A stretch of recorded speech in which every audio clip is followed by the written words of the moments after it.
Hello all! Today we're going to talk about the Great Game, Rival Empires in Central Asia from Legion Wargames. This is going to be not only an unboxing, but also an exploration into this topic in some respects. Who are the rival empires? Well, they're Russia and Britain. This is the Anglo-Russian conflict for Central Asia. To learn a little bit more about this, I'd recommend Peter Hopkirk's book, The Great Game, The Struggle for Empire in Central Asia. This goes over the political and military conflicts in that region. It's a pretty good read covering that topic, so highly recommend that to get some context. But let's go into why is this region even important between Russia and Great Britain? Well, to go back to that, we need to go back to an essay probably written by, an article written by H.J. Mackinder called the Geographical Pivot, wherein he talks about, Central Asia as being a key element to world domination in some respects. He kind of divides up the world into the surface into several areas. You have the world island comprising interlinked continents of Europe, Asia, and Africa. Then you also have the offshore islands, which are the British Isles and the Isles of Japan. And then you have the outlying islands, which are, the continents of North America, South America, and Oceania. Now, he came up with this in 1904.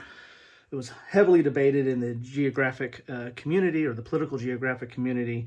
And it was also, he revised it or talked a little bit more about it over the years, including kind of summarizing it in 1919, where he basically said, who rules East Europe commands the Heartland. Who rules the Heartland commands the world island, which is what we were talking about. Who rules the world island commands the world. So he kind of refocused it into what is the Heartland?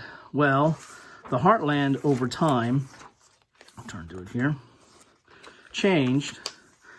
And so he has the pivot, and calls it the pivot area. Was in 1904, he was calling it this. In 1919, he was calling it this.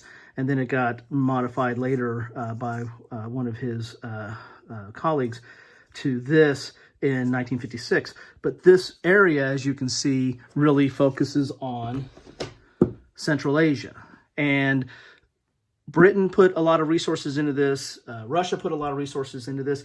And it still controls a lot of our attention and resources today, with the ongoing conflict in Afghanistan that the United States is embroiled in. So, you had Russia involved with this in the 1900s, but you also had, or the 1800s into the 1900s, and you also had Russia involved with it again in the late 1970s, early 1980s with their invasion into Afghanistan. And then, of course, you had United States, taking the modern day equivalent of those conflicts on. Now, Britain, this really covers Britain's involvement into this, and they're also centered again on Afghanistan primarily. But this game covers the entire region, that entire kind of heartland region as we look into it. So let's look at the back of the box here. The Great Game recreates the 19th century Anglo-Russian struggle for supremacy in Central Asia. In the actual contest, Tsarist Russia resented British expeditions into the steppe khanates, while Victorian Britain feared that Russia entreaties to Persia, Afghanistan would jeopardize India's security. So the two imperial powers wove a complex tale of diplomatic intrigue, colonial conquest, and proxy wars that spanned nearly 50 years. So you get an example of the map there. You get the counters, and you see there's leader counters, and then forces, and the forces are just general like strength points. This is a card-driven game. Here's an example of the card. So there's going to be command or action points that allow you to do certain actions, and you're going to be playing it on a point-to-point map, moving your forces around, securing objectives, but using the cards for their point value to do actions or their events to that usually have a little bit stronger actions. Okay, so let's get in the box and see what we have here. There's not a lot on this topic. There's some individual games about some of the conflicts, that get more into a tactical probably level or operational level in this region. But this is, I think, the only game I'm aware of that really focuses on the entire, the great game is what it's been known to call, what it's been called, which is focusing on this region and the conflict between, the primary conflict between Britain and Russia. So that's what you get in the box. So as we said, this is a card-driven game, so you're going to get the cards that are going to have action points, and then sometimes there's events or language that controls in certain circumstances. You get dice and a bag of bags, which is what I've come to expect from Legion. Then you also have the rule book, which is full color. You get an explanation of the counters on the back and the cards. You have the card title. You have historical note, the number of card type in the deck. And then there's a card text. So you have kind of your event, but then there's your action cards. You have combat resolution. So that's a nice little player aid that's on the back of the rules. It's 15 pages inside, but there's an explanation of the cards themselves. And then there's an example of play, comprehensive example of play that starts on page 11. So the rules really go to, well, on page 10 is part of the scenarios. So scenarios start on 9. So really you're only looking at 8.5 pages of actual rules. And they're full color. As I said, you have an example of play or a comprehensive example of play in the back. It looks like you have some examples in the rules themselves. They're like in these blue boxes here. So not overly complex, given that there's a lot of more complex card-driven games out there.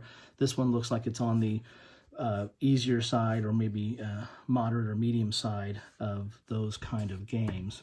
Then you have your map. Big map here. It's a paper map. But look at that. Very bright, very easy to read. Again, it's point to point, so you're going to be moving to these different areas. This area here with the star, I imagine, is probably some kind of fortress or fortified area. That's usually the case there. You've got a place to put your cards, the Russian current card and reaction card. You have, it looks like you have some round and turn areas there. And there's the other side of the map here. So really like the colors, very easy to read. As I said, it covers this region pretty much from the Caspian Sea and Persian Gulf, so Persia, all the way over to Tibet and China in the top part of India. So that's really what Britain's interest is. So really nice covering that area. And again, this is really focusing on the rivalry between these two empires between 1837 and 1886. Then you get your counter sheet. There are 2 counter sheets. Good white core. Not super thick, but not thin. I mean, there's a decent thickness there. You have your leaders. Then you have your units. Russian, British. Like that might be Indian. Not sure there. Then you've got, so those are just your like strength points. Then you have markers. I imagine these are control markers. These are, I don't know if these are rebels or some other kind of minor power unit or mercenary type unit.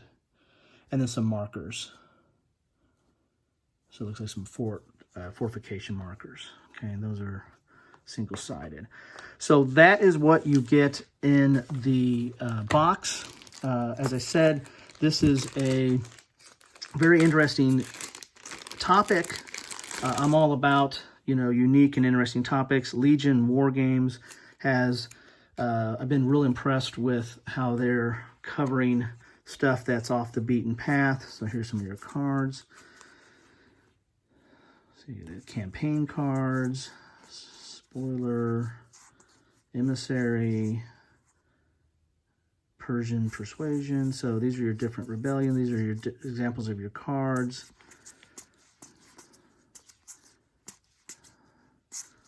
That you get in the game. So, and again, this is a card-driven game, so this is going to be the primary vehicle for moving the gameplay forward and determining what you do on the point-to-point map. So, looks interesting. Really excited to get this to the table.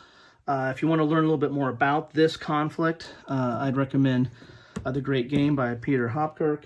If you want to learn a little bit more about, the geographical pivot theory, which I'm not supporting it, I'm just saying this is what Mackinder came up with, and it was hotly contested and debated. But you can look up the article, The Geographical Pivot of History. Again, I think it was originally published in 1904. This is in a systematic political geography handbook. Among my degrees are political science and geography. So political geography is a little bit of a sweet spot for me. So this is a very interesting topic to me, at least. Might be to you as well. This game looks like it covers it in a very, grand fashion at a very high level. But if you like CDGs, then this is right up your alley. This doesn't look like it's an overly complex CDG, and it looks like it's probably going to give you the feel and flavor of that conflict and that period. So if this is helpful, if you like it, please like. If you want to learn more about some of these topics or what I'm covering, please subscribe, and I'd love to hear your comments. Love to hear what you think. Maybe you think this theory is hogwash, which a lot of people do. Love to hear your comments on it. Love to hear your comments about this game. Love to hear your comments about what other things you'd like to see. So hope you enjoy it. Thank you for your time.